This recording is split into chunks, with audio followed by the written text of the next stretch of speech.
Start off, can I get adoption of the agenda? Councillor Wilhelm, I'll motion the council adopts the agenda as presented. motion on the floor, call the question, all in favor? It's carried. And down to 3.1, capital budget discussion. Mr. Frank.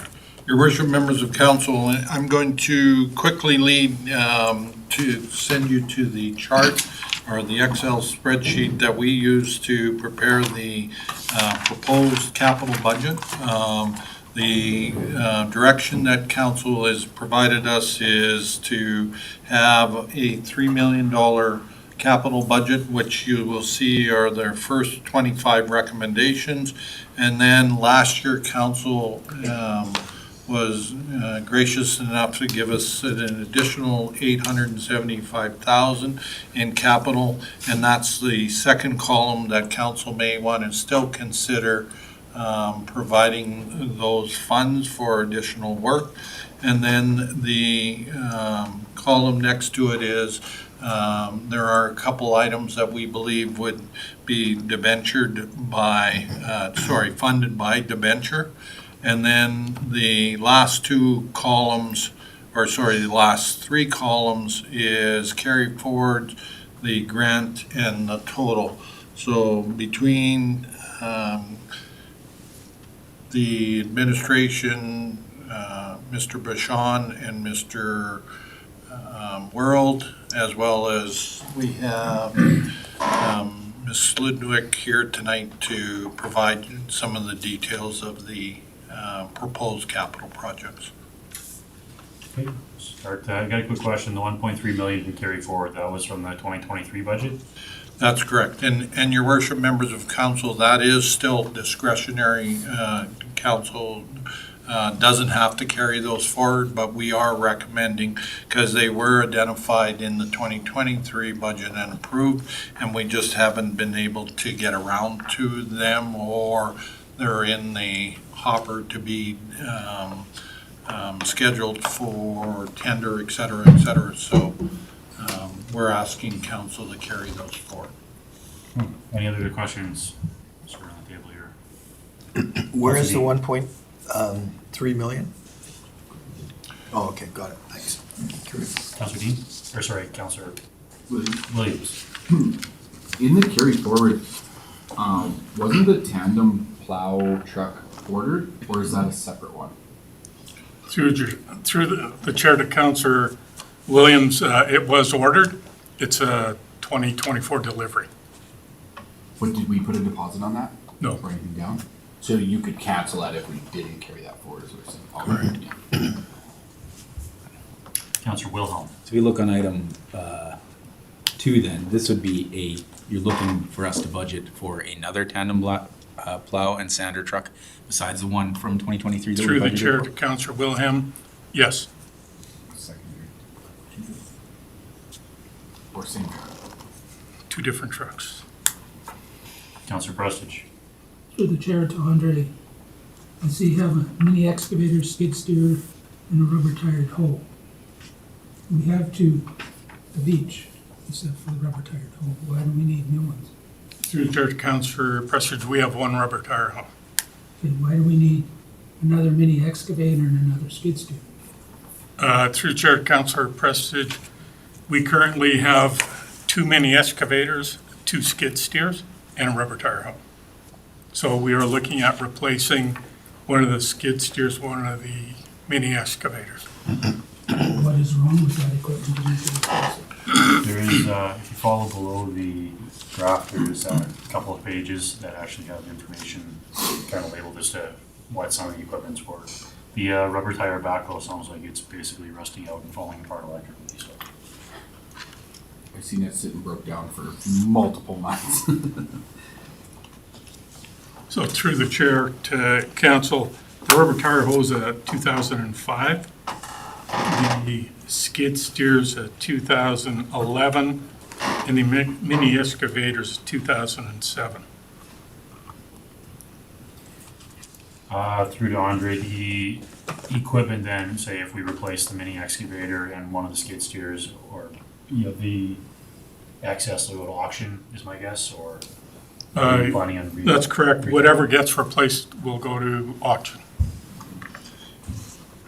Councilor Burrows? And through the chair, and I think one of the things that I have trouble wrapping my head around is, we see the individual equipment and this needs to be replaced or that needs to be replaced. I don't have a clue what we have as overall equipment in the county. Whether we're picking up a new piece of equipment or we're replacing something, or, like you're able to say we have 2 rubber tired hose or we have, 1 mini excavator. I don't know anyone on council, or certainly myself, I don't understand the equipment that well. If I knew that these were replacements or growing the fleet, it would be nice to be able to see that in a fleet management type of idea. Through the chair to Councilor Burrows, everything on this list is replacement. And I should point out at the November 15th GNP meeting, we will have a full equipment replacement schedule coming to the committee for consideration. Councilor Coogan? Yeah, through the chair to Andre. One of the things that I would be really interested in is what the annual use is, our use, because that's one of the key elements of operations is to understand, if we're only using that piece of equipment so many hours a year, what is the comparison to having, there's so many rental places now, like for operational purposes and understanding, I would like to see those numbers. Councilor Wilhelm? Okay, so I have a couple items here. The way this is laid out is fantastic. I see where administration is set up for kind of their key items for the 25 that would meet that $3 million. I obviously have something that I brought towards budget discussions that I want to discuss, and that's the cold mix program. That is item 26. That wouldn't fall within those 25. It would fall in something that would go over that $3 million budget. And I've got about 5 items that I think that this item number 6 should hold more importance on this list for. Those 4 items total up about $430,000 of capital, leaving us a difference of about $220,000. Maybe we'll just ask administration, can you talk a little bit more about the cold mix program that you've had listed here? I know you guys have said that some municipalities are moving away from a cold mix program. I did look at some of those municipalities listed, and they do have, a couple of them have much lower tax revenue than our municipality does, and also significantly lower population. So while they may be moving in that direction, I don't know if they're a direct comparison to what we're looking for in our municipality. So if we were to contract this out, would we be looking at like a 5-year contract to cover the entire 5 years of the rehabilitation and replacement that would take place, or what were your thoughts on that? Through the chair to Councilor William, if councils go ahead with the cold mix program, it would be, we would tender out a 1-year program to do, I believe, roughly 7 kilometers or something like that in 1 year. Just through to Mr. Frank now, this might help kind of part of your question there too. Number 26, the cold mix, it has listed at $658,000, which comes out of an $875,000 worth of additional funds. Is that additional funding something that is currently in place within the budget, or is that something we're looking to move stuff around to get? Your worship, members of council, that is currently allocated in the 2023 budget. So if council chose not to use that 875,000, it would go back into reserves. So, yeah, just so currently, so that 658,000 then for the cold mix would be, come out of that 875, so it should make the capital list. Councilor Wilhelm? That's if we approved above and beyond the 3 million. In my argument was I think that item number 26 should be moved higher up in the list and be included in that 3 million, with a few items be moving down into the optional side. for additional funding if we want to move in that direction. I believe what Mr. Frank's saying is that 875 is already budgeted towards capital without having to do extra. This is money that's being moved over that we have. Yeah, so your worship, members of council, the motion that was made by council is to stick to the financial recovery plan.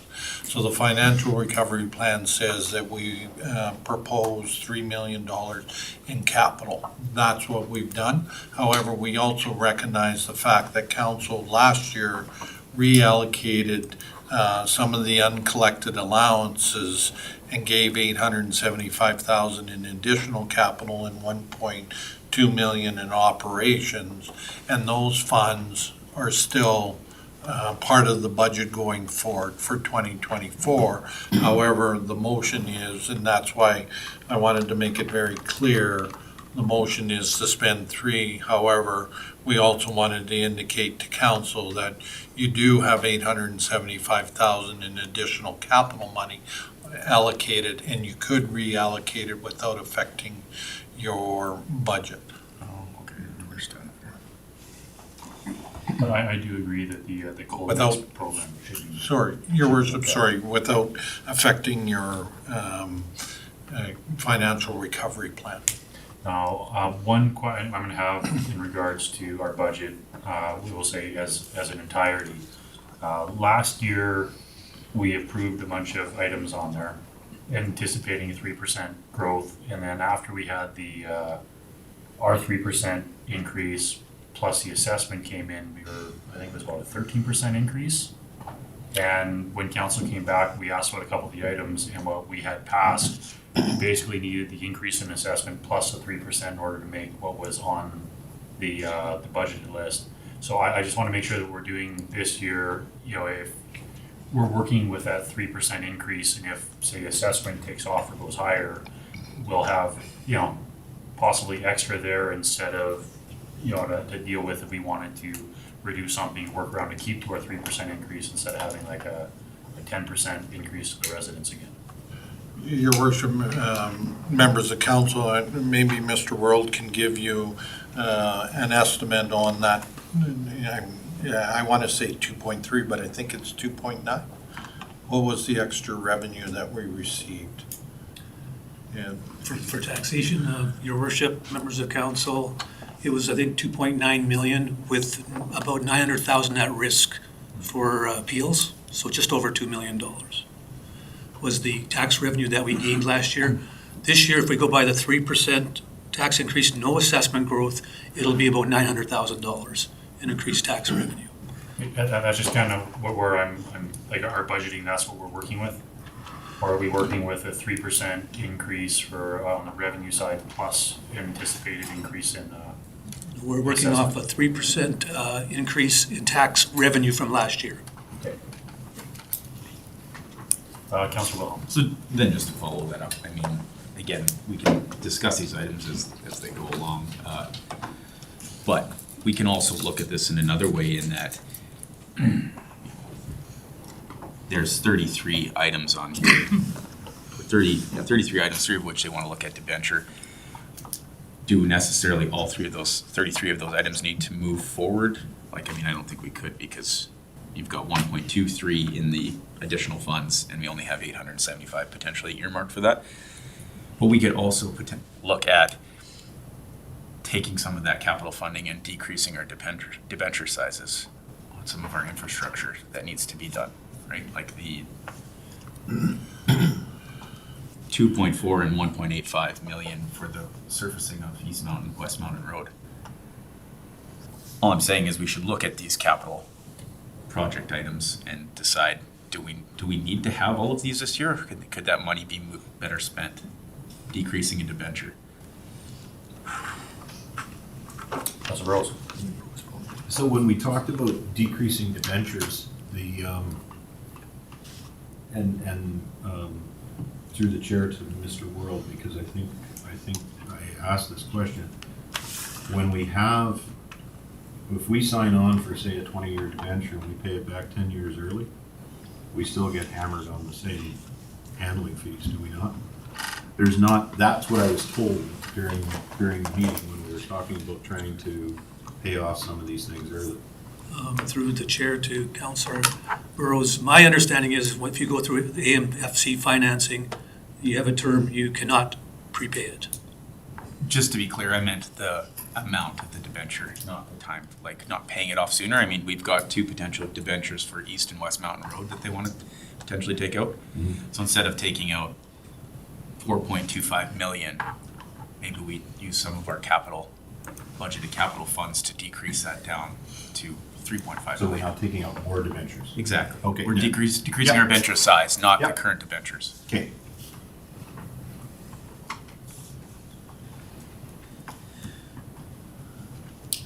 Any other questions from council?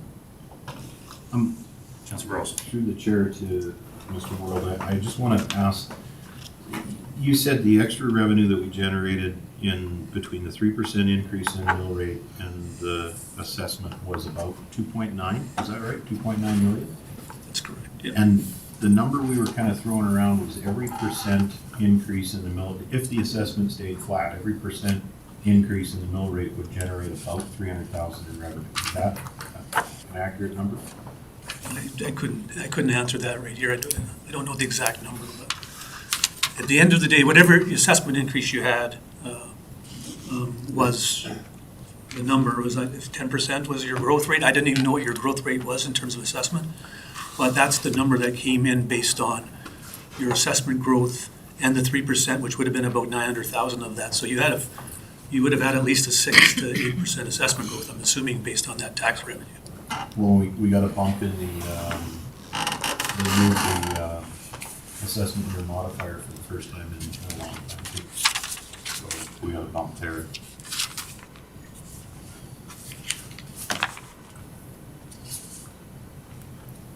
Councilor Will. Through the chair to council, this might be a slightly different conversation, but I think it's important for what we're talking about today. So we're still looking at staying on our economic recovery plan, or at least that's the direction we had given to administration. But knowing how things turned out in last year with regards to how we increased our mill rate 3% and the significant increase in tax revenue that we had. And I believe our what's the word I'm looking for? Sorry, guys. Our reserves are sitting at where they're at, fully funded now within 4 years of the 5 years. Correct? What was, if I could ask Councilor Burrows, what was the goal total for reserve contribution for the economic recovery? Well, we were supposed to be 10 million in operating and was it 12 million in? 14 million in capital and 12 in operating. 26 million total. And where are we at as of today? I was trying to find that number on you. Your worship, through to councilor, to all of council, we are, depending on the financial year end, we're very close to that number. Again, Mr. World and I are going through the numbers as we speak in verifying what our year-end obligations are and comparing it to the bank account, but we are very close to that. So with that information, Sorry, I do want to premise with that is the unknown is the ICF. right. So knowing that information, and is there still an appetite for us to continue on with our economic recovery plan with this proposed tax or mill rate increase of 3%, or do we want to look at more of a budget-based taxation for 2024? Councilor Burrows. Prestige. Through the chair to Councilor Hunter. We had a 5-year plan. Let's stick to it. After the 5-year plan is done, then we can look at changing things. Because that's what we told our ratepayers we were going to do, a 5-year plan. Councilor Burrows. So when it came to the 5-year plan, if you look back on the original documents, we had a 3% increase in mill rate because we were assuming assessment was gonna stay flat. What that translates to is really a 3% increase in revenue. and I think we need to get our terms straight. The 3% increase in revenue that we were supposed to see, we didn't see a 3% increase in revenue. We went up 3% on the mill rate, and we saw a huge increase in revenue last year. So if you leave the mill rate where it is and the assessment comes in at the same, we're gonna see that same huge return again. So there's a reason why we're further ahead in this plan than we are, because we're generating more revenue than we expected because of the way the motion was worded around a 3% mill rate increase. And this is part of the problem that I'm seeing with our budget process is we need to start talking about revenue and doing a budget-based approach. And then we can nail our revenue down, and if the assessments go high or low or whatever, we can deal with the mill rate to make sure that the revenue comes in on schedule. But, and I think if you go back through time, 2014 is when things like pretty much from the 80s all the way up, we saw assessment going up till about 2014. In 14 it flattened. And most people that I've talked to, they equate an increase in taxes with an increase in mill rate. And I don't think that's the case. If you have an assessment bump and your assessment bump is more than keeping up with inflation, then you're gonna find something to do with the money, which is adding services and that kind of thing. And I think that's what happened through 14, 15, 16, 17, 18, 19. And in 19, during that budget, we actually increased the mill rate by 2.5% and generated less revenue. But everyone said, oh, we're gonna do a tax increase. But everyone looked at their bill at the end of the day and they were paying less in taxes. So this council really, we really have to get on the same page with our terms on that. And that's, I think I know where you're going with this, and I think that's what that tax policy project is all about. So I think we're gonna be way ahead on our 5-year plan here, because that assessment bump that we had is gonna be, it put us way further ahead. Councilor Wilhelm? And you're correct, we're basically saying the same thing. Like, if we look at a mill rate, tax rate increase of 3%, and we have another huge bump in assessment this year, our residents aren't gonna see a 3% increase in their tax bill, they're going to see a significant increase in their tax bill, which means we're gonna have another significant bump in tax revenue. That's fine if we want to accept that, but in my opinion, we're all smart enough here to set a budget based off a 3% revenue increase, not a tax rate increase. Yep. That's right. Which would then, our residents will see an actual 3% increase on their taxes, not a 3% rate increase, which could be 15, 20% if we have a huge assessment change this year. So, Your worship, members of council, so the plan last year was to get revenue based on 3% of the previous year's taxes.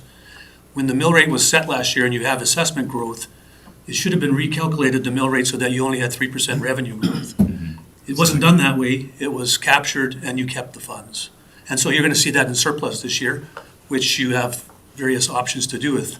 But that's exactly what the intent was last year in the budget, was to be a 3% tax revenue increase. And now you remember that, I'm sorry. Yeah, no, and I was just gonna say that's kind of what when we're doing this budget, we like to try to make sure that we're capturing, from our growth at a 3% revenue end, and then when we get the assessments and everything come back, we can take a look and adjust from there. If things go up and we let them go up, the excess we can do something with. I don't want to be planning for a whole bunch of extra capital and then find out that if assessment, we need the extra assessment, need whatever to be able to make that work. I'd rather if that happens, we have it as a bonus instead of something that we're budgeting for currently. Councilor Coogan. Yeah, through the chair, council. One of the things that's interesting about the 3% is that actually doesn't even align with the current inflation rate. So that means that we're still going to be in a place when the recovery plan is finished where we're going to have to reestablish goals as to what our reserves need to be, as to, if we have an asset management plan in place, as to where we need to put reserves. So I think that this is the first step in the right direction, understanding that it needs to be revenue based, and we need to really establish goals. And I think that in the long term, it should be that we come to a budget meeting where we say, these are all of the things that we need to do.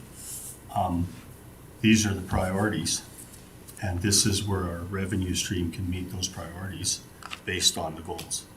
And I think if that's the direction we're going, I feel a lot more comfortable. Just one quick question over to Councillor Dean. The taxiway Echo PLR upgrade for 3.575 million, was that one of the ones that HM Arrow identified that could possibly be a candidate for grant funding? I don't remember if that one was. It was referring more to the taxiway Alpha Bravo and the runway. Okay. Item 13, which is the engineering for that. Councillor Dean? Through the chair to Mr. World, could we come back to your comment that when council set their budget last year, the expectation by council was to have a 3% increase in revenue, but we ended up with a $2.9 million surplus because of the assessment. But what I think I heard you say was the intent was to have a 3% increase in revenue. And that's correct? That was the intent? It's through the chair to Councillor Dean. So that was the intent in the budget. That's the intent in this year's budget also. So when you get your assessment, what should happen is you would lower mill rates to balance to that 3% revenue figure. Okay. Instead of taking the growth. Now, you can take the growth. You could say, okay, we're going to live with 3%. We're going to take this growth as revenue source. You have that option, but that was not the intent in the budget. Okay, so the follow-up question, or the real question I had, was, if council remembers, we had a lengthy debate conversation when we were setting our mill rate. And we set, I think we set our mill rate with the intent of 3% revenue growth. And did we have assessment totals then? Were the properties assessed by that time? Through the chair to Councillor Dean, maybe I'll defer to Gord. I wasn't around at the. Your worship, through to Councillor Dean, yes. You had the full, because you don't set your tax rate until you know your final assessment. Okay, and what I recall was that there's a certain amount of assessment that was in jeopardy of being contested in court. And so we were just trying to cover our base because we weren't exactly sure what that assessment number was going to come in. So through the chair to Councillor Dean, so that 2.9 million that we have as surplus, we've put 900,000 of that away in contingency against that revenue. So that's why it's just $2 million, the net, assuming that appeal might not be heard for another number of years. So that has been put into reserves. Okay. Councillor Burrows? See, and the interesting thing, when we were having that conversation around setting that mill rate, because I remember that conversation very well, there were extra expenditures that were approved it was about 2 or 3 meetings prior to setting the mill rate. And I was under the understanding that those extra expenditures required us to set that mill rate at the 3%, which ended up generating that extra revenue, and that it was going to be spent. I'm surprised that we're carrying forward 2 million on this. Like that's where I'm kind of confused, because at the time I was advocating for a recalculation of the mill rate based on a 3% increase in revenue, not because the assessment had jumped. And it was the first year in our recovery plan where it had jumped. And again, this is where we get in jeopardy, because council really needs to have that good understanding around, you wait till the assessments are in before you set your mill rate. If you've got a budget that says you've got to generate $30 million and your assessments drop, and you tell people that you're only going to increase taxes X amount, you go up, say, 2% on your mill rate, but you've lost 10% in assessment. If we lost a major mill, or if we lost a major commercial entity, we'd be in a lot of trouble. And you would then move the mill rate. And moving the mill rate up is not the only way we can do it. We can also move the mill rate down. The problem is, and this is again where this tax policy is gonna come from, because we don't have defined terms around, and I kinda like the way this paper had put it, but they were talking about market growth. So it's the same house, last year it was 400,000, this year it's 425,000. That's market growth. Did it cost anything more? Did your service level increase? Is there inflationary pressures? You look at all that. So if you've got an inflationary pressure of 2%, you're gonna need, and you haven't changed service levels, you've done nothing else, you're gonna need to generate 2% more on your budget. You factor that in and say 2% more in revenue, whatever the assessments come in, you crank the mill rate, or you reduce the mill rate to get your 2%, and away you go. Then if you have real growth, which is somebody builds a 2-car garage on their property, and now that changes the assessment because there's physically more building there, or you get new buildings that are in the area.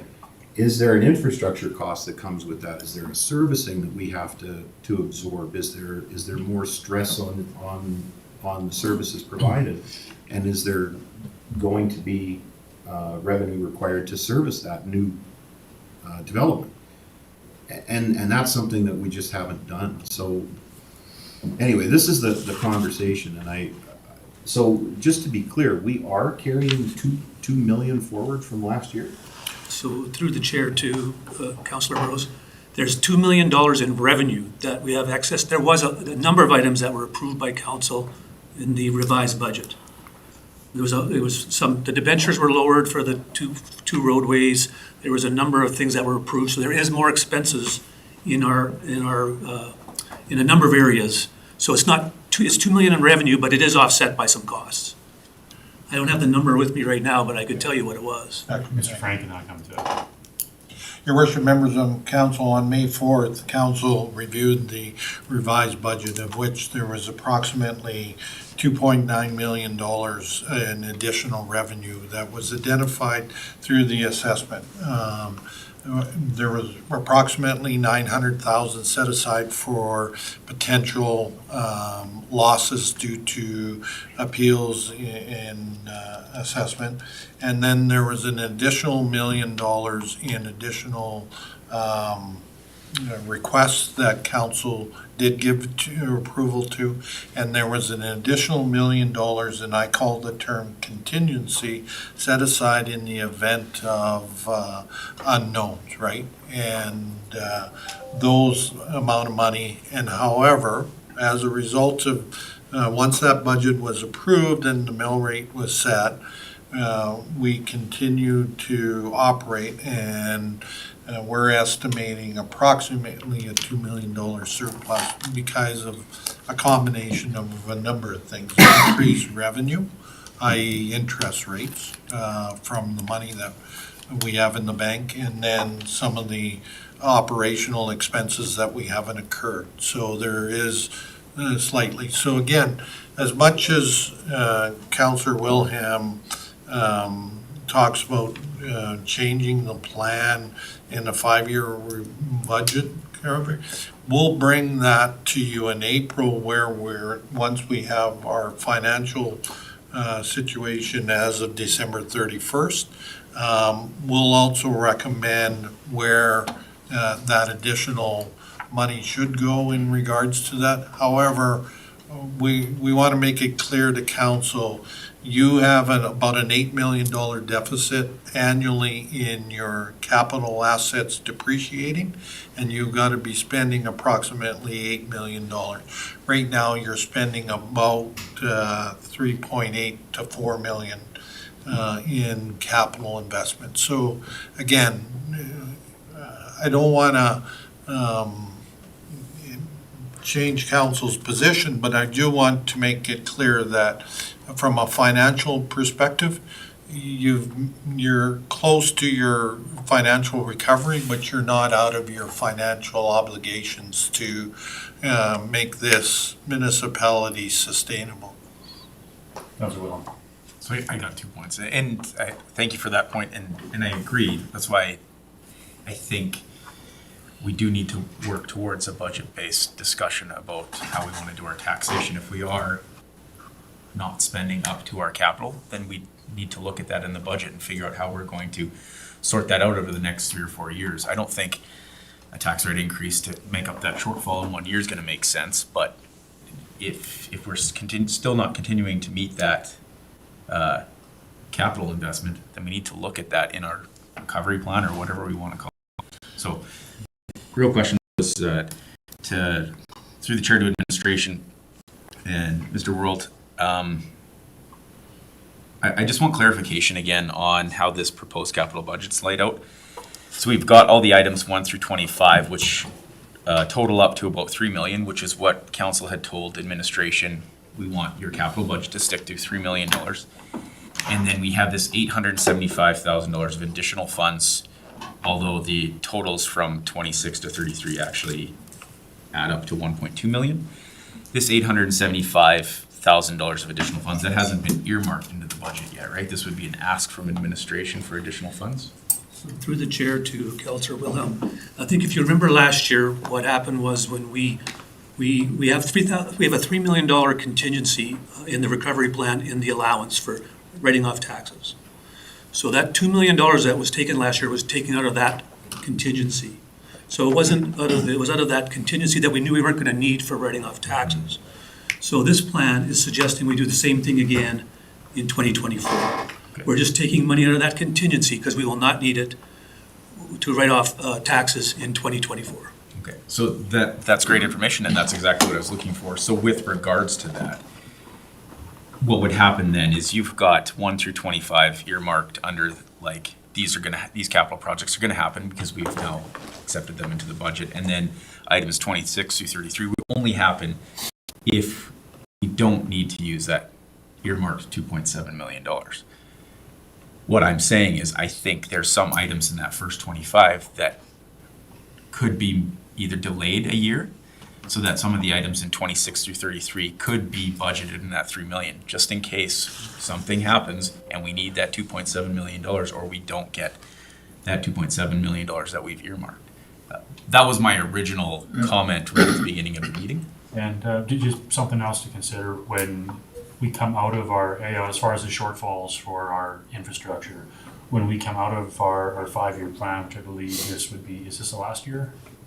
The money that we've been putting away every year into our reserves to try to make those whole again, we would have that fund that we wouldn't have to keep filling up the reserves. We could use that funds for infrastructure and other capital and stuff too. So that will help just kind of close that gap.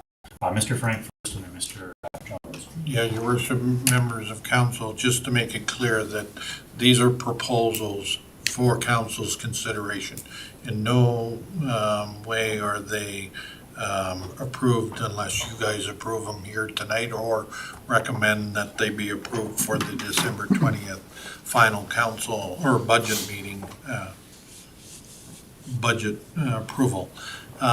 In regards to your point about the reserve study, one of the projects that Mr. World, once he goes back to his own day job, is I've asked him to be retained to do a reserve fund study so that we actually understand what level our reserves should be funded at. And that includes the 7 or 8 main funds, so, and that would come in 2024, so. Councilor Burrows. Yeah, if I could through the chair. So, and this is something that, so when we're spitballing this number of, I believe, Mr. Frank, you used 8 million in capital spending as. Depreciation, yeah, that's. Okay, amortization, right? Yeah. So the province kind of puts up a dashboard and they say, based on the size of your municipality, how many roads you have and the amount of infrastructure you have, you should be paying $8 million a year.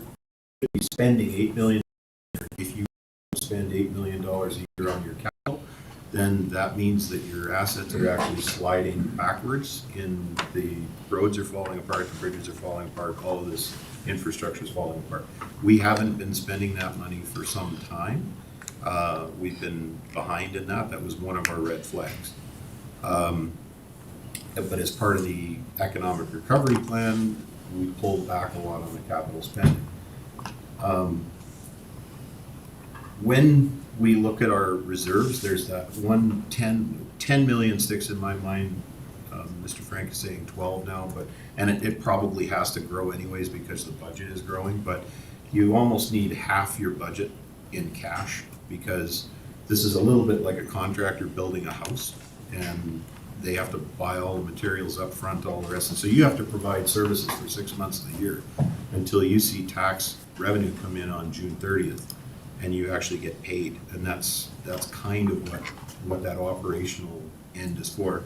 And administration can dip into that operational reserve so that we're always running on cash. And that was part of our idea around the 3% and 1% tax incentive was trying to get people to pay early so that we had cash in the bank. And that program worked out really well.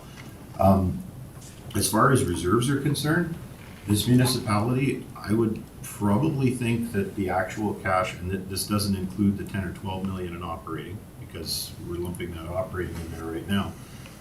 This municipality should probably have about 40 million in cash reserves. And there might be an investment strategy that goes with those in long-term type of the liquidity needs to be there at certain times, depending on what the asset management plan thinks. And this is why the asset management plan was so important, because that $8 million that the province uses is a guess.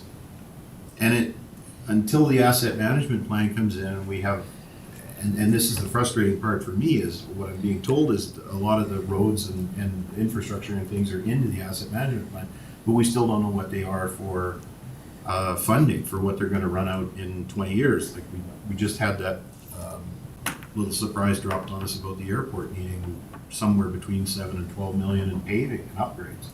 So those kind of things shouldn't get us by surprise, and those reserves need to be funded up to that point. But the asset management and basic asset management, because it's an accurate program, we may end up being more efficient at maintaining. So we'll do a repair earlier, so it won't result in a failure. And the airport presentation actually showed that graph where, you know, you've got your service here, and if you spend 15% of this, then you're at 60% usage or life, and you replace at that point, your expenditure relative to usage is quite low. But if you let it go that extra 20%, then you've got to rebuild everything, and it's costly. So we may be able to spend less than the 8 million annually and keep up with our infrastructure, but it all comes back to asset management, if the asset management program is working properly. Councillor Cogan? Yeah, and this is through the chair to CEO Frank. Just to add to that, is there a dedicated reserve for planning? For planning? Yeah. No. Your worship, to Councillor Culkin, not to my knowledge, there is an off-site levy reserve, but there's not a whole lot in there. Correct? We have a small amount. Because I Very think, little, I know it is. yeah, I think that's one of the key things that, you know, if we're going to get into this discussion, and I agree with Councillor Burrows on the way that we have to start to approach some of this long-term planning.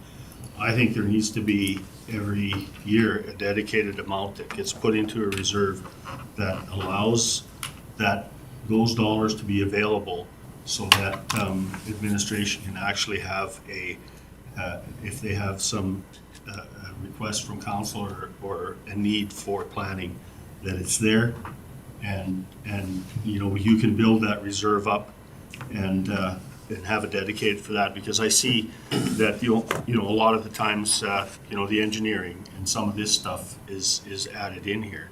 Maybe that could be part of our planning process. Yeah, your worship members, and I think that's the whole premise that administration in 2024 wants to undertake a review of our reserves and how they're funded, and whether we add or take away some of the reserves, that's yet to be determined, but that discussion will occur. Quick question I have for administration, just on a couple pieces here for Mr. Bashand. I do agree as far as our roadways and trying to get stuff kind of moved from the additional funding over to the main one.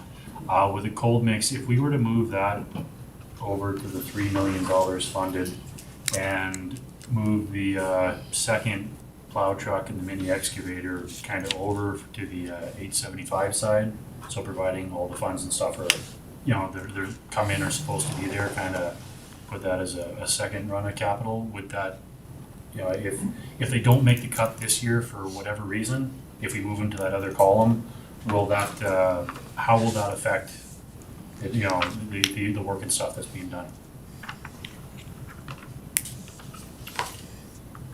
Do you mean if, We have the two columns here. One's $3 million for a lot of capital from this, this year's budget, and then we have the additional 875. If we were to take the, say, the extra tandem plow truck you have in there and the excavator, move it over to the 875 column, and the cold mix, and move it up so that we can make sure the cold mix is part of this year's 3 million capital. And if something happens on that 875, whatever, with the other funds and stuff that are supposed to top that off so that we can make it go, if something happens where we can't do those projects this year, or one of the projects, or, is that going to largely impact what you guys do if we have to bump something for 1 year? I'm not sure I'm following, but if I understand what you're saying is, if we move the plow and the mini excavator and they don't get done this year, Yeah. we can keep anything running. It just costs money.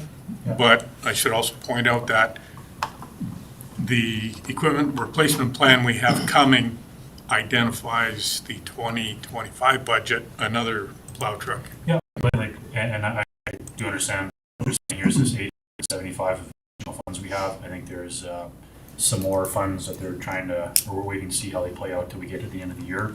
And I'm just, if we can move into the other column and might not, say the additional funds don't come in or something happens, we gotta do one or the other or can't. I would just rather see some of the roads start to get turned back if we can put off maybe our truck for another year.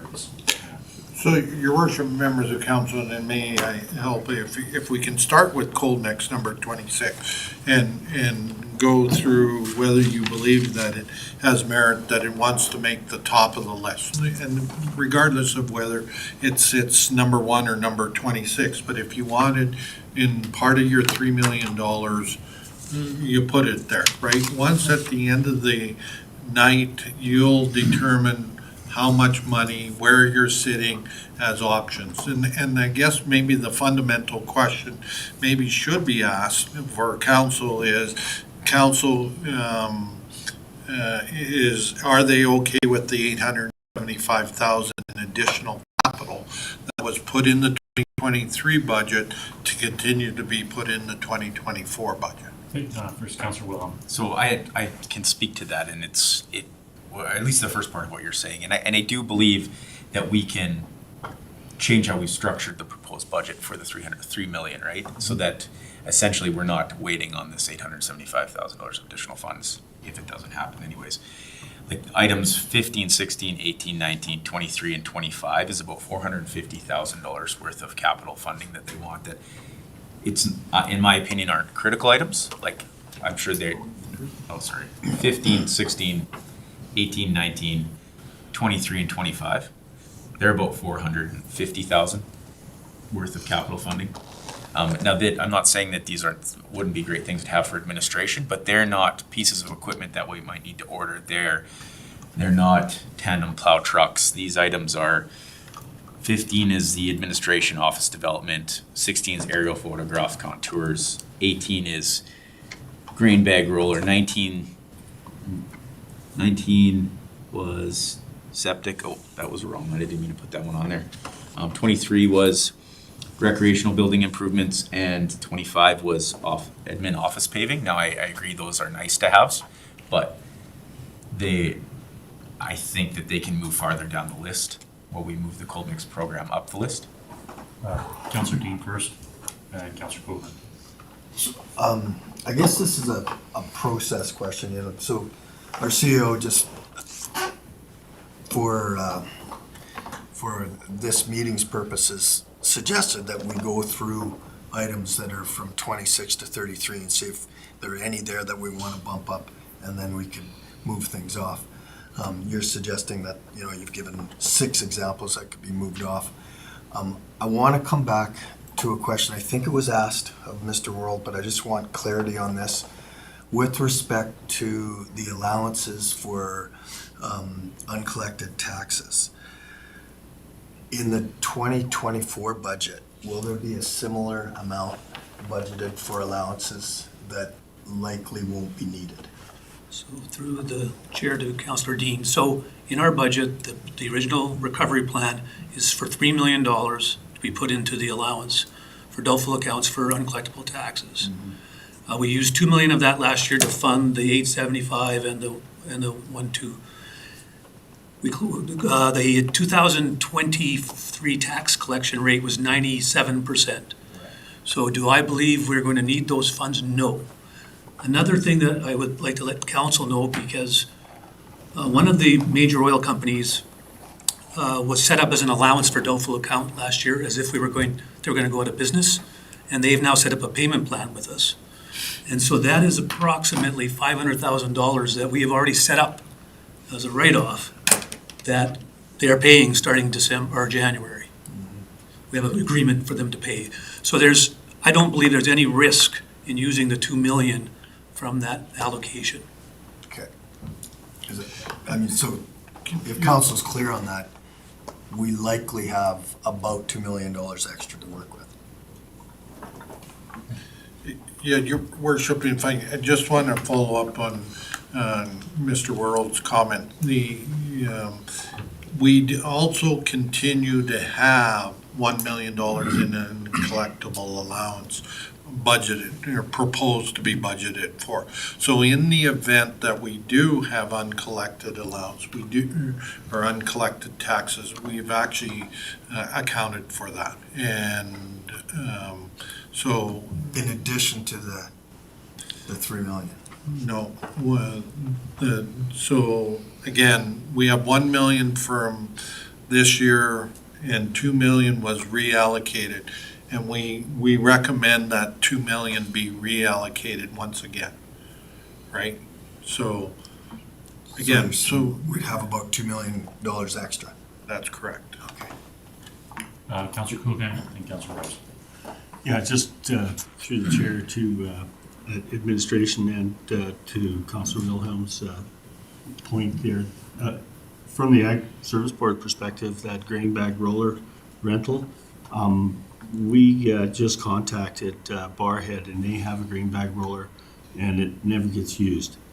And so, I would suggest that maybe we would take that one out and put it into an operational piece from the Ag Service Board rather than capital, because, why would we buy one that gets used once or twice a year if we can rent one? When we had the discussion at the board there with Clean Farms, I think this is something that you're talking about that we needed to for some of the stuff of the project, to be able to load up and haul away. Yeah, but we could rent that unit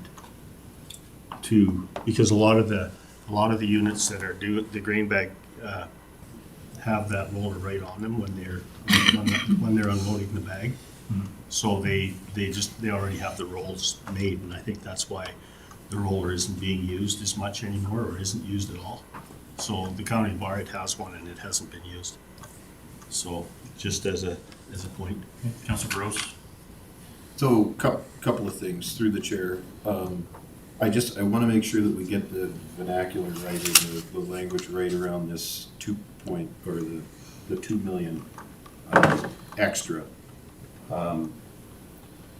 So back when this hit, we were seeing 800,000 uncollected, million, 2 million, 3 million annually. This was coming at us. Our budgeting process at the time, I think it was 40,000 for doubtful accounts. I believe it was 40,000.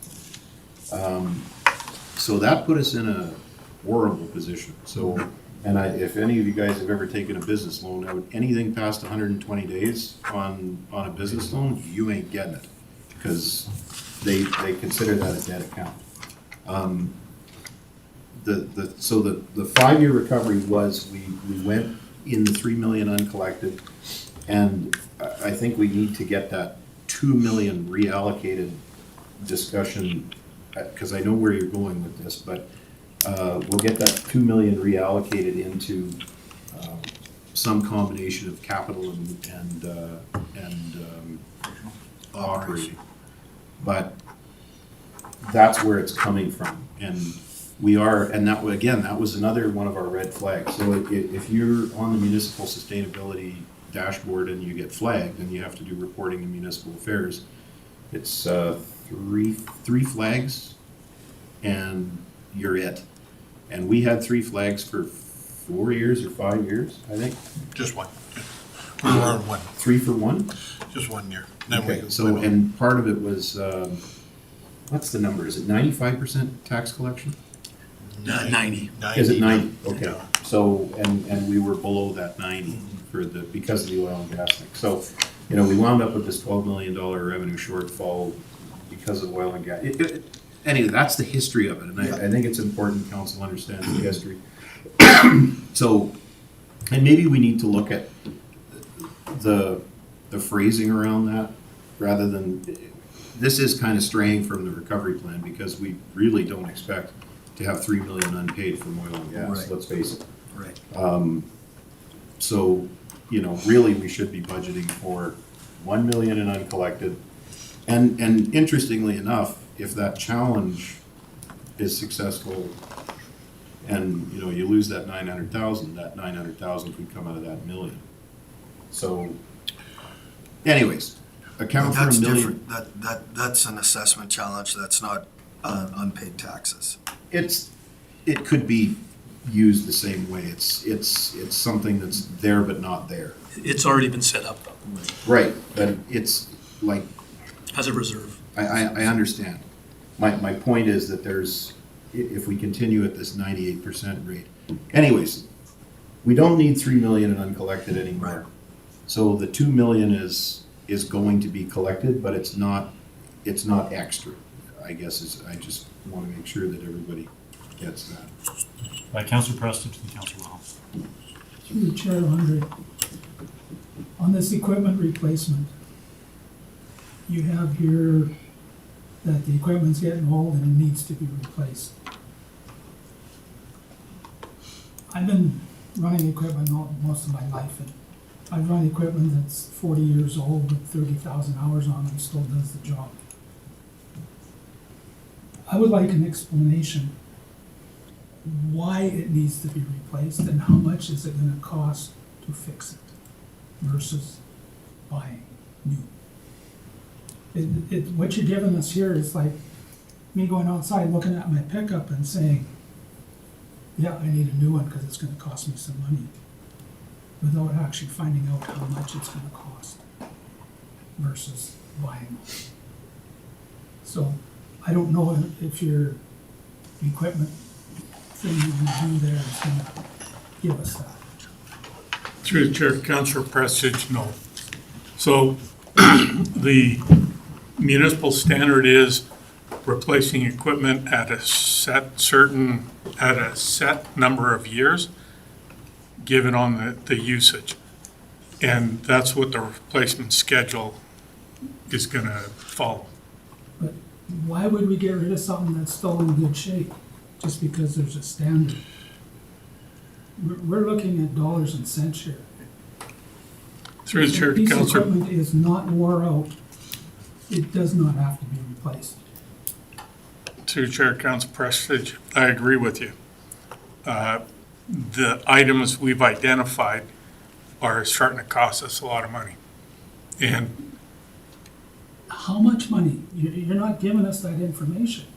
For us to make a decision whether we should buy something new or fix it, you're not giving us the information we need to make that decision. administration, through the chair to Council Prestige, if we felt it was worthwhile fixing some of this equipment, we wouldn't bring it here. For instance, we'll take our Palvy, which is 50 years old. We're not replacing it. We've been fixing it and keeping it going. We have other pieces of equipment that are older that we're not replacing. We keep fixing it. But if council wishes to see the numbers we're putting into equipment, we can do that. That's not an issue, but that's gonna take time. Councillor Willem? So I think that, I mean, when the whether we earmark it in the capital or not, you're gonna have to bring an RFD for purchase eventually anyways, so that information could be included in there. I don't think that needs to be a discussion here right now. So Through- go ahead. Through the chair to Councilor Williams, so if council approves a budget, we would go out to tender for the items, bring it back to council Yeah. with the numbers to purchase new. Right. Yes. Anyways, that wasn't my original question. I just wanted to get the conversation back on topic with regards to locking down what we're gonna do for the capital budget for 2023, or at least the initial conversation.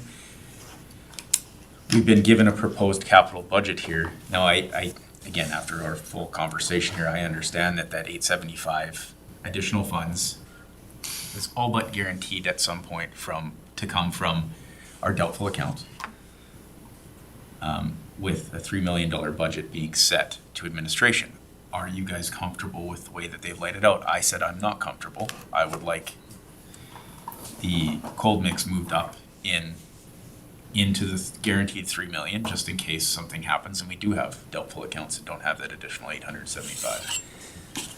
What are your guys' thoughts on that? Through the council, like, that's right, kind of I agree, we should be putting that in there as a guaranteed on the roads. My thoughts were, pick two of the items, the plow truck and the excavator, and move them over to the plausible aisle. It's something that will most likely happen, but a lot of the other stuff, I know you're talking about, like the in the list you gave us here, like the aerial photographs. We've been putting that off and putting that off and putting that off for so long. At some point, we need to actually focus and get that on there to help for municipal planning. I'm sure Joan would really enjoy seeing that cut again, but. I knew she was gonna stare me daggers when I said that There's a one. reason why she's But here like you today. said, and the conversation sounds like that second column is more than likely gonna happen. I would like to move, the truck and the excavator, we can still use, we can still, if we have to, put money in to get them going for another year if something happens with another column. But the roads, we gotta start putting some money back into roads. Councillor Williams? We've been talking about a lot of other stuff, but item 28, the speed sign in Fort Assiniboine, I think it's pretty important. It's a really small item on this, but it's all new pavement there now, and people are flying through town. So I would like that one over there. It's probably one of the cheapest ones on this list. Maybe we can sneak it in there with the roads. Councillor Dean? So to follow on what you're suggesting, Mr. Reeve, if we moved 2 and 3 over, that's going to move 690 into the second column. And if we exchange that with 26 and 28, that's pretty much a wash. Yeah. Councillor Burrows? So, and I'm on board with spending more money on infrastructure and returning some of the services that we took away. Part of the problem that ran us into this, though, is that as the revenues increased, and we talked about how The assessment outpaced the mill rate, and we ended up with more money than we knew what to do with in the past. And, you know, it kind of winds up like the Oprah show where you get a new road, you get a paved road, and you get a paved road. So my concern is, let's look at this from a fairness perspective and a service level perspective. So one is, we've taken away dust control from people and said you gotta pay for dust control now out of your own pocket. Now we're gonna return all the cold mix, and have all the taxpayers that are paying already for dust control, paying for somebody's cold mix. So what I would like to see is that, because there's a bump in the service level on those roads, and again, I think we really need to have this conversation around, what does that service level cost? What does it look like? Maybe there needs to be, well, not maybe, there needs to be a discussion, and I've had this discussion with residents, so they recognize the value of the roads, they recognize the value of the cold mix. There's always gonna be a few that are not necessarily all that happy about it, but about paying for it, but it might be time to look at a local improvement tax on something like this, and then when we're doing our tax policy, your mill rate's gonna come down, well, may come down, but we're doing a budget-based approach.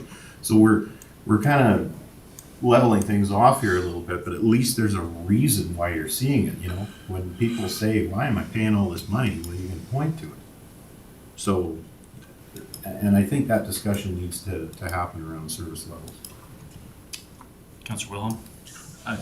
Good point about the local improvement tax, and I totally agree with that. Like, I think with regards to the cold mix program and what my push and like would be, is to at least return the people who had that level of service before at X amount of tax rate to get that service back without, because implementing a local service improvement tax in that area will significantly increase their taxes. So what my vision is at least that service level goes back to where it was before it was taken away. If we were going to look at increasing the cold mix program or include more roads, then then I think a local improvement tax might make more sense in that manner. But you've got residents who have already paid, who purchased properties with cold mix to their doorstep. Their property and assessments are already quite a bit higher than everyone else's. They've been paying higher taxes for 5-10 years already. And then to say, well, if you want that service back, we're gonna now increase your taxes even more. I don't think that's fair to those residents that had that service already. Councillor Prestige?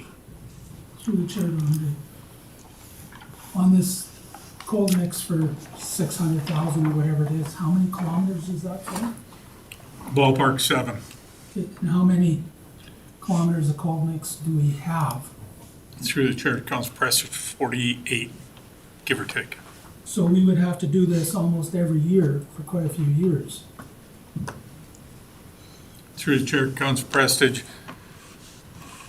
yes, 7-year plan, and the life expectancy of the cold mix road is, the accepted life expectancy is 5 years, but typically you get 7, give or take. So every year moving forward, you would be doing cold mix. Doesn't make sense to me. Another question, if we end up, say, going back and putting a lot of these roads back to cold mix, I also think we need to be having a discussion around axle weights on those roads. I'm not sure if we continuously have, axle limitation on them or not. 'Cause I do know some areas where we have had cold mix, and talking to some of the residents, guys are bringing loaded dump trucks and, log trucks and everything home down those roads at night, and those roads aren't meant for that. Through the chair to council. If council was to proceed with the cold mix program, administration would strongly recommend enforcing the 75% ban, and regardless who's where, 75%. I see Councillor Wilhelm stand up, and Yeah. then Councillor Coogan. And I just, again, this is my opinion, but it would be an investment over the next 5 to 7 years to get those roads back to where they would have been or should have been. I would imagine that once they've been rehabilitated once or twice, they're probably in a much better and a much cheaper position to be rehabilitated in the future. Through the chair, Councilor Wilhelm, it all depends on the road, the base, the traffic. Councillor Quilkin?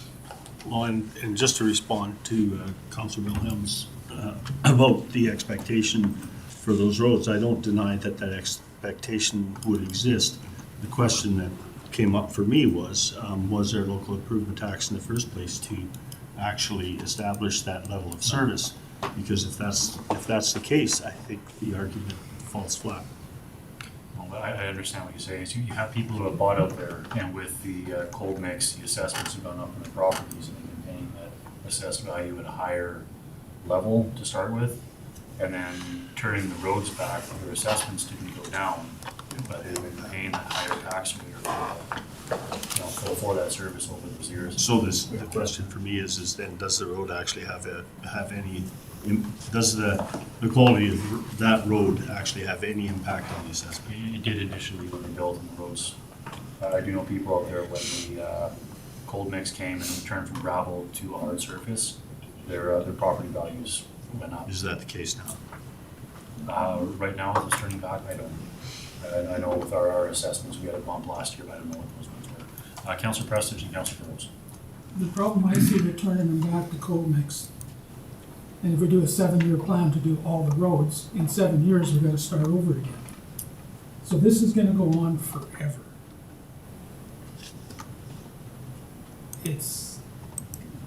So if this goes on for 50 years, we may as well just pave the damn thing. That was one of the points raised in the road tour. Dave brought that up, is maybe we should look at what would it cost to pave it. Councillor Rose. So, yeah, that's, I think you said 48 kilometers, so we go, Mr. Frank.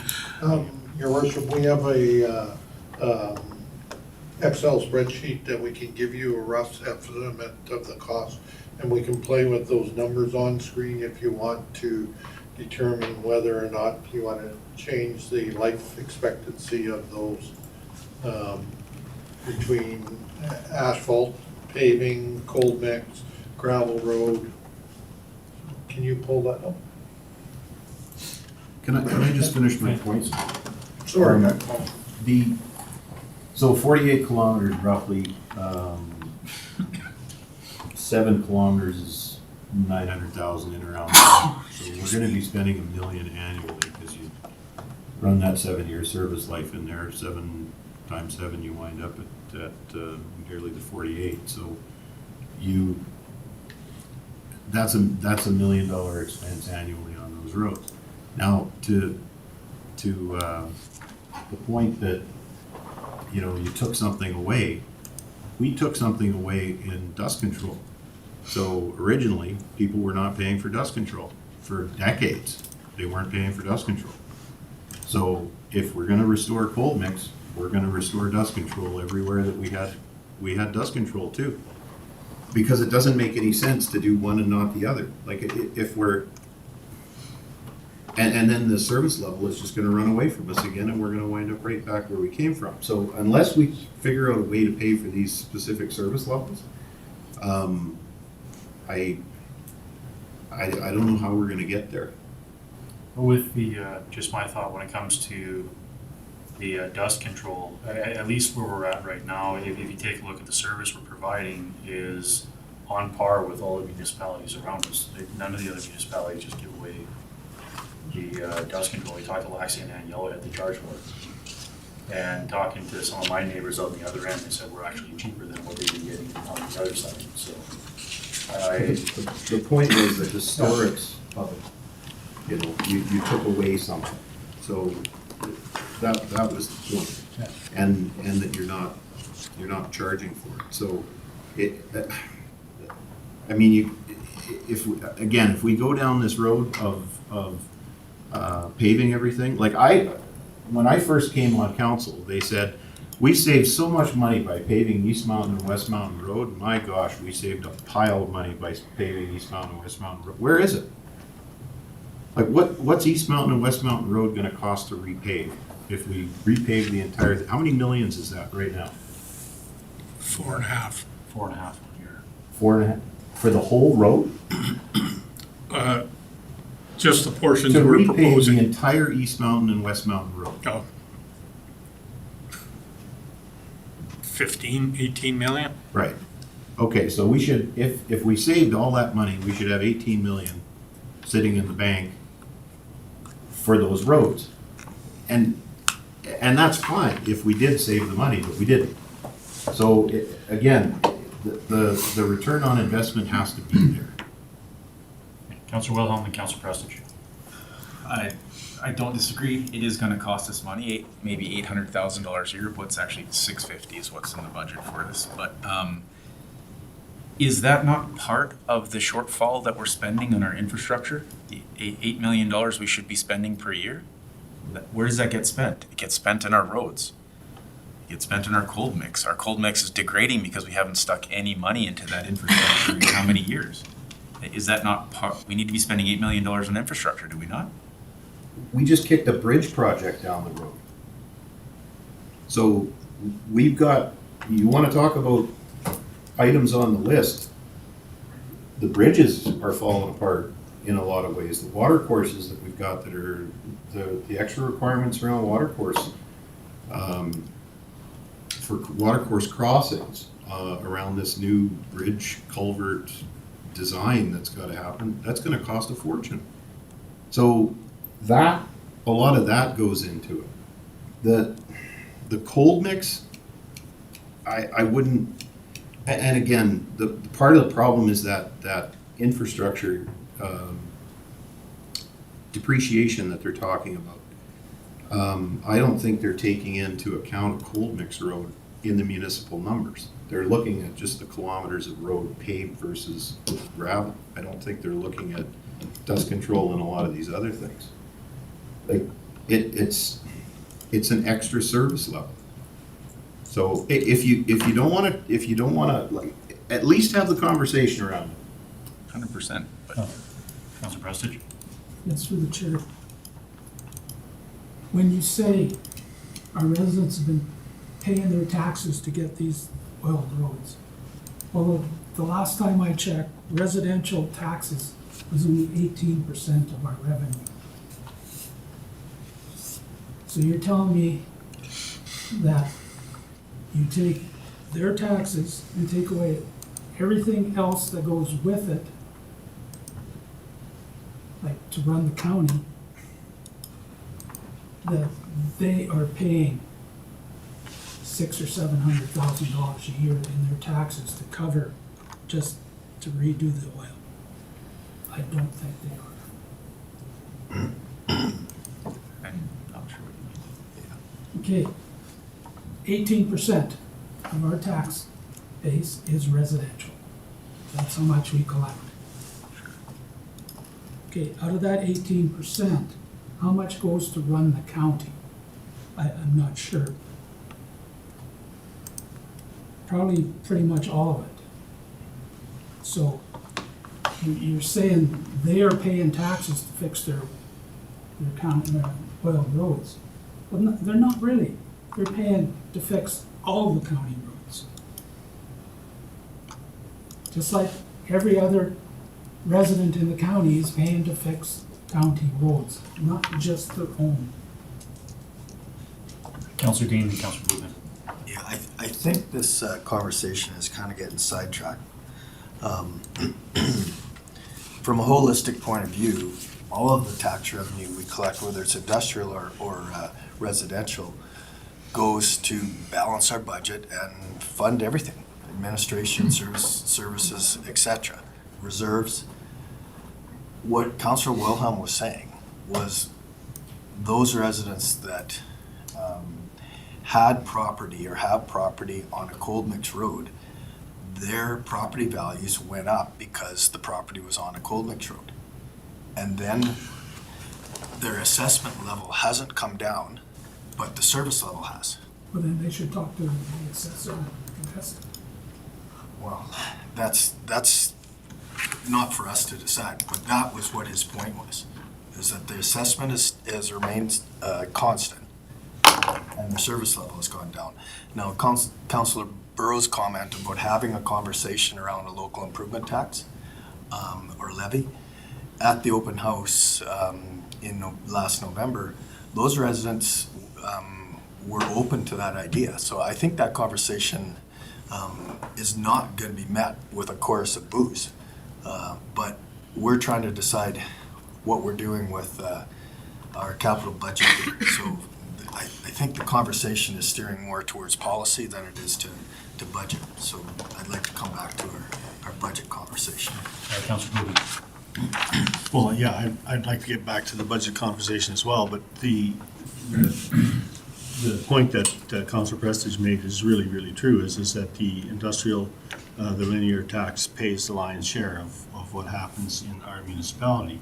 And the question then we have to ask ourselves, are we gonna raise the service level to the point where, or have a service level to the point where we're gonna get challenged by our industrial tax partners, which obviously by the appeals that have been put out from the last time, are we going to be challenged on that, which affects our revenue stream. So I think to get back to the point here on the budget is, I think what we really have to understand is that if we're raising the service level, there's going to be, or if we're putting the service level back to where it was, if that's the thing, there's going to be some consequences to that. So I think that's very well founded in this discussion, is that we have to take that into consideration. Well, gentlemen, what do we want to do here? Do we want to leave the list as it is, or are there items we want to move around? Councillor Dean. Well, I would propose that we do as you suggested and move items 2 and 3 over into the second column and move items 26 and the 28 over into the first column.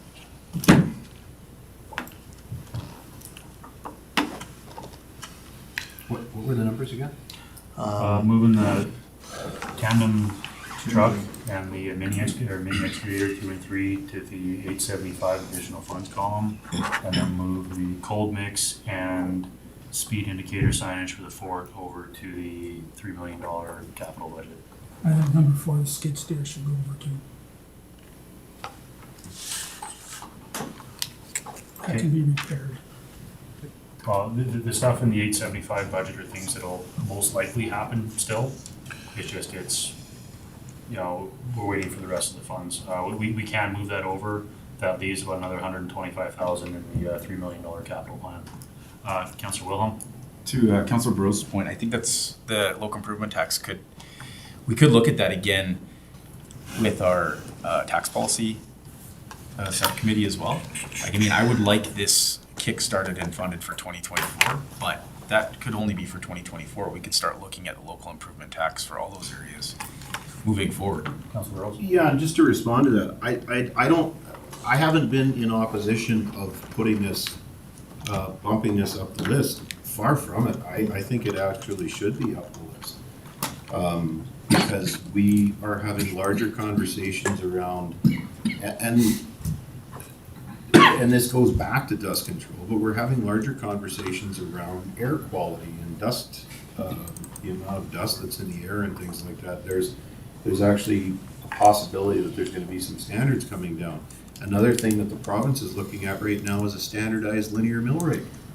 If they standardize the linear mill rate and we lose the hammer on the mill rate, how are we going to pay for this? Is the issue. So I don't have a problem putting the service in. I just want to know how we're going to pay for it.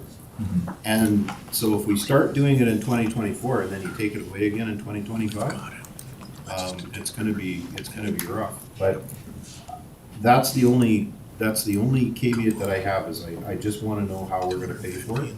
And as long as it's put in the tax policy and that we're looking at that, then I don't have a problem with it. Yeah, I think that makes sense. Councillor Dean?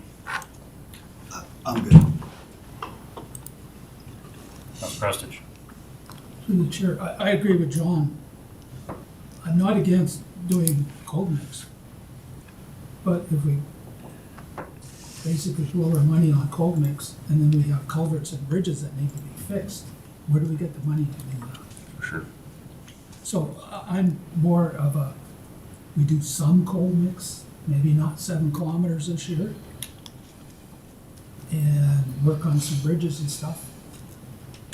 And mix it across the county, not just over here. Because that is one of the big things the residents in my area say, why are they getting all the money and we don't get any? They don't get dust control. They don't get nothing. To be fair, you just had a major road rebuilt in your area this year. Well, yeah, it took 25 years to get it done. But anyways, sorry, can I speak? Councillor Wilhelm. So, I guess the question, like there was a suggestion on the table, do we want to move forward with that or no? With regards to moving 2 and 3 over and 26 back to the 3 mil. I mean, more than likely, all of those items are gonna be funded anyways. Except I did want to follow that up. We have that potentiality or more than likely chance of having the 875. But if you look in that column, there's actually $1.2 million in there. It's $2 million that is likely coming. That's likely coming this way, you mentioned, so that's, yeah, that's still kind of the probable column, depending on how the, when we get to the end of the year, what the budget looks like and what actual savings and funding will determine what in that list actually goes. Councillor Prestige. Through the chair, or we just leave it the way it is, and at the end, if there's enough money, we fund the full cold mix to do, and if there's not enough, we fund as much money as we have to do cold mix. Councillor Wilhelm. Well, that was the entire part of the first part of my conversation is, I want that higher up the list. I don't want it in the potentiality. Why not leave it to the end? There might be enough money in the end. Because I don't want to. Well, I understand what you're saying. You want to try to, and it's something we have been saying to our residents is that we want to start putting some money back into our roadways.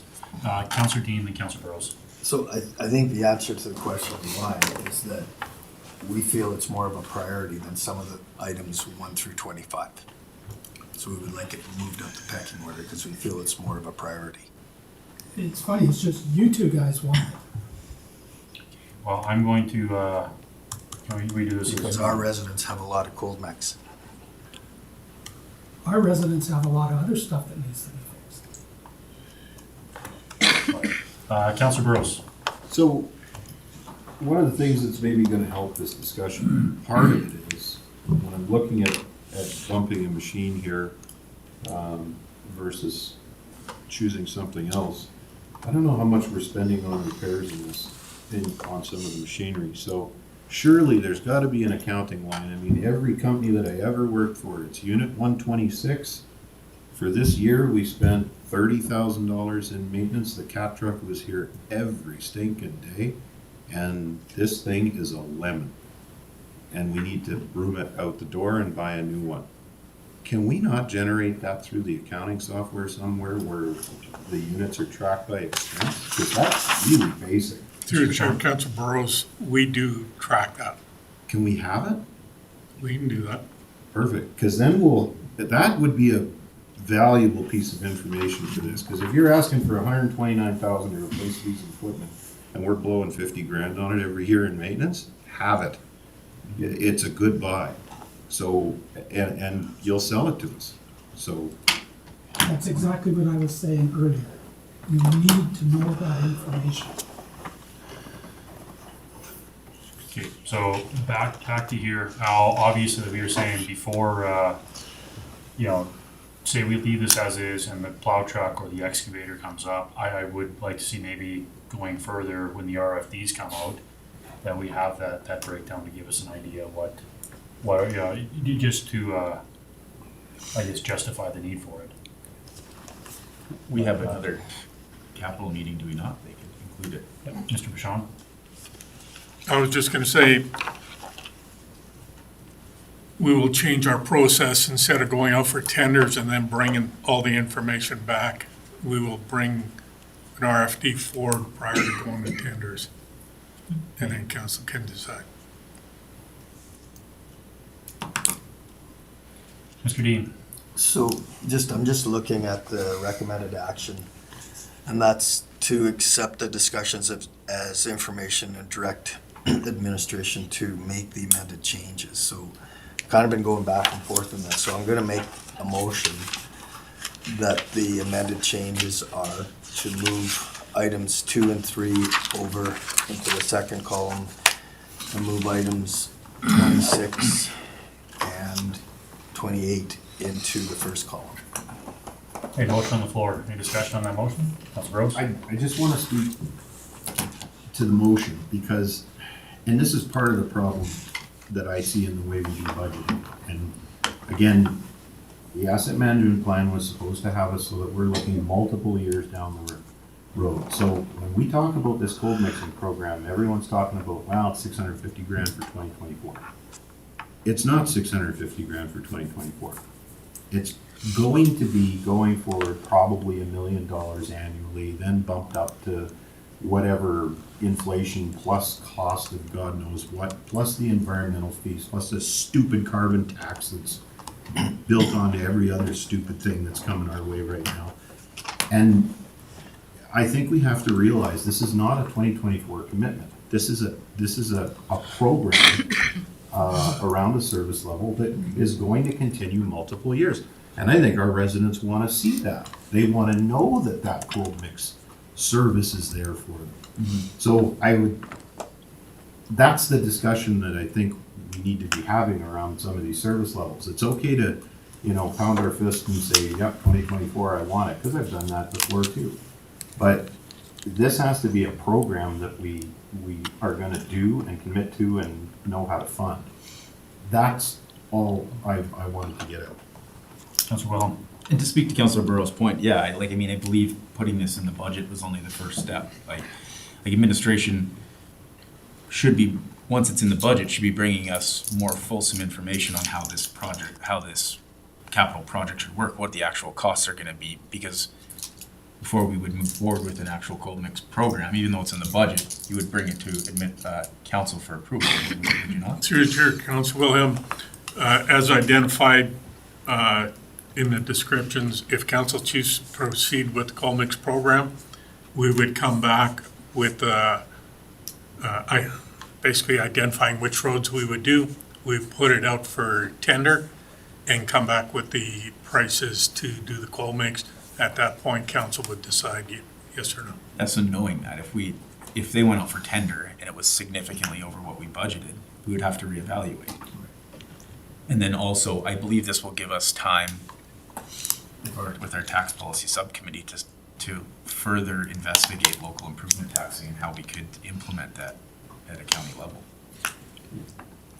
Okay, go ahead, finish up and then I'll go ahead, Councilor. Sorry, and I don't want to get too far afield here, but, and because I was going to kind of make a joke, and then once it's approved, you and I can fight over whose cold mix road is going to get redone. But it's kind of a joke and it's kind of not. But that was part of the idea of having asset management in place with traffic assessments, with load assessments, with all these things. I'm sorry, your road is a 2 out of 5 and this road is a 4 out of 5, so the 2 out of 5 is getting it. And it doesn't matter how squeaky the counselor is. So, For sure.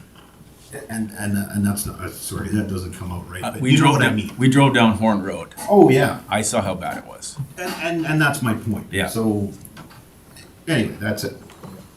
Councilor Prestige. If we're gonna do this as a program, shouldn't we know what the user fee is going to be before we set the budget for it? Well, I think what we can do is just based off of best practices set the budget, but like administration said before, any work would be done, that we send out for an RFD and then we'll see what the, numbers coming back, but this should be just based off of historic practices and what we're seeing. Mr. Frank. I think Councillor Prestige's comment is in regards to local. Local improvement. I think that was, and again, if, understanding that council, once they approve the budget by year end, then it gives administration the process to start getting this stuff in order, right? In regards to, if the direction on cold mix is to look at a amortization of over 7 years and a local improvement based on a 7-year repayment plan of 30% of the cost, we can do that calculation fairly easy, and then we can come back and say, here's the people that are affected by it, and here's the estimated cost. Again, you gotta go out and get approval from those individuals before you put that local improvement on. Or you have to get no rejection, I guess, in the sense, because they have an opportunity if you, to put that local improvement on to say yay or nay to it, right? Right, so we still have a motion on the floor. Any other discussion for the motion or against? Not seeing any, I'll call the question. All in favor? Opposed? That is carried.